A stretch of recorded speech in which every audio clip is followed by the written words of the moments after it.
Alors aujourd'hui, on va plonger dans un livre vraiment marquant et pour le moins controversé.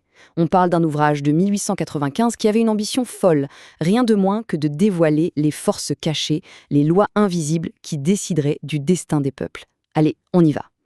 Et voilà, dès l'introduction, cette citation donne le ton. Elle pose vraiment le décor. Il faut bien comprendre que tout le livre de Gustave Le Bon, c'est une charge, une attaque frontale contre ce qu'il appelle lui-même la chimère de l'égalité. Pour lui, c'était la grande menace de son époque.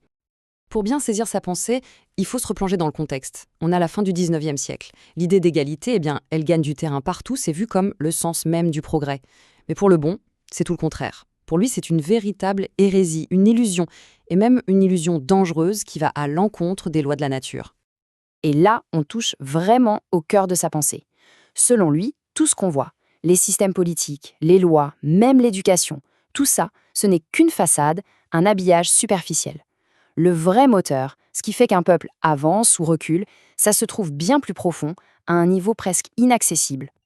Alors cette force cachée, il fallait bien lui donner un nom. Et Le Bon va forger un concept qui va devenir la pierre angulaire de toute sa théorie. C'est ce qu'il appelle l'âme d'une race. Et pour lui, c'est cette âme, et rien d'autre, qui serait le véritable moteur invisible de l'histoire. Bon, mais alors c'est quoi exactement cette âme? Attention, pour Le Bon, ce n'est pas du tout une métaphore poétique. Non, non. Pour lui, c'est une réalité presque biologique. C'est une sorte de disque dur mental qu'on hérite de génération en génération et qui stocke absolument tout. Les pensées, les sentiments, les traditions, tout le passé d'un peuple. Et c'est ce disque dur qui dicterait son avenir. C'est une phrase assez frappante quand on y pense. Elle résume à la perfection sa vision des choses. Pour lui, l'influence des ancêtres, ce n'est pas juste un concept abstrait. C'est la force dominante. C'est cet inconscient collectif qui nous gouverne et qui pèse sur absolument chacune de nos décisions. Et pour qu'on se rende bien compte du poids écrasant de cet héritage, Le Bon va même jusqu'à faire un petit calcul. Il estime qu'un Français de son époque, donc fin 19e, aurait au minimum 20 millions d'ancêtres depuis l'an 1000. L'idée derrière ce chiffre, c'est de bien marteler que l'individu n'est finalement qu'une goutte d'eau dans l'immense océan de sa lignée. Donc, une fois qu'il a posé ce concept d'âme collective, la suite de son raisonnement devient presque mécanique, presque inévitable. Il va utiliser cette idée pour construire quoi? Eh bien, une classification, une hiérarchie très rigide de l'humanité tout entière. Voici donc cette fameuse classification, telle qu'on la trouve dans son livre. Il découpe l'humanité en 4 grands groupes. Ça va des peuples qu'il appelle primitifs jusqu'aux supérieurs. Et le point crucial, c'est que chaque groupe est défini par une constitution mentale qu'il considère non seulement différente, mais surtout inégale. Alors, la grande question, c'est sur quoi il se base pour établir cette hiérarchie. Et c'est là qu'il introduit une distinction absolument capitale dans sa pensée. Pour lui, le critère décisif, ce n'est pas l'intelligence. Non, c'est quelque chose de bien plus fondamental à ses yeux, le caractère.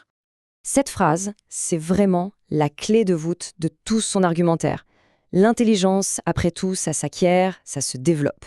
Mais le caractère, pour lui, c'est tout autre chose. C'est inné, c'est hérité. Et c'est ce caractère, et non l'intelligence, qui ferait et déferait les empires. Ce tableau résume parfaitement cette opposition radicale. D'un côté, on a le caractère, c'est le socle, l'inconscient, l'héritage qui ne bouge pas. Et de l'autre côté, l'intelligence. Pour Le Bon, ce n'est qu'un simple vernis, un outil qu'on peut transmettre, qu'on peut enseigner, mais qui au final ne change rien à la structure profonde d'un peuple. Mais alors concrètement, qu'est-ce qu'il met derrière ce mot, caractère? Attention, ce n'est pas la personnalité comme on l'entendrait aujourd'hui. Non, c'est un ensemble de traits très spécifiques. On y trouve la persévérance, l'énergie, la capacité à se maîtriser, et aussi ce qu'il nomme la morality, qu'il définit comme une sorte de respect héréditaire quasi instinctif des règles de la société. Et ça nous amène à l'une des implications les plus radicales de sa théorie. Pour Le Bon, l'éducation est fondamentalement impuissante. Elle ne peut pas changer la nature profonde d'un peuple. On peut bien sûr instruire quelqu'un, lui donner un diplôme, lui apprendre les codes d'une autre culture, mais ça ne lui donnera jamais le caractère qui, selon lui, va avec. À partir de cette théorie psychologique, il en découle une vision de l'histoire qui est, disons-le, assez implacable. On va voir maintenant comment cette fameuse âme invisible se transforme en destin bien visible pour les nations. Et là, on a sans doute l'une des affirmations les plus percutantes de son œuvre.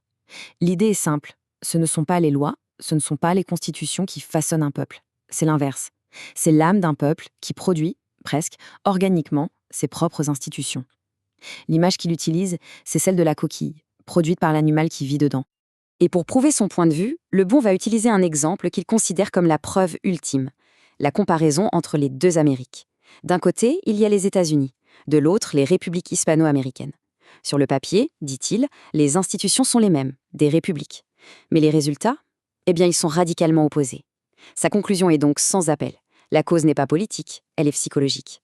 C'est selon lui la différence de caractère racial. Et voilà la conclusion logique de tout ce système de pensée. On aboutit à un déterminisme historique absolu. Pour Gustave Le Bon, l'histoire, ce n'est pas une succession d'accidents ou de hasards. Non, c'est le déroulement quasi programmé des lois psychologiques qui gouvernent un peuple, de sa naissance jusqu'à sa mort. Ce qui nous laisse avec une question finale pour réfléchir. Au-delà du cas de Gustave Le Bon et de son époque, quel est le pouvoir d'attraction et bien sûr le danger de toutes ces idées qui présentent l'histoire comme une fatalité, qui enferment l'avenir des peuples dans leur passé? C'est une question qui, peut-être sous de nouvelles formes, n'a jamais vraiment cessé de se poser.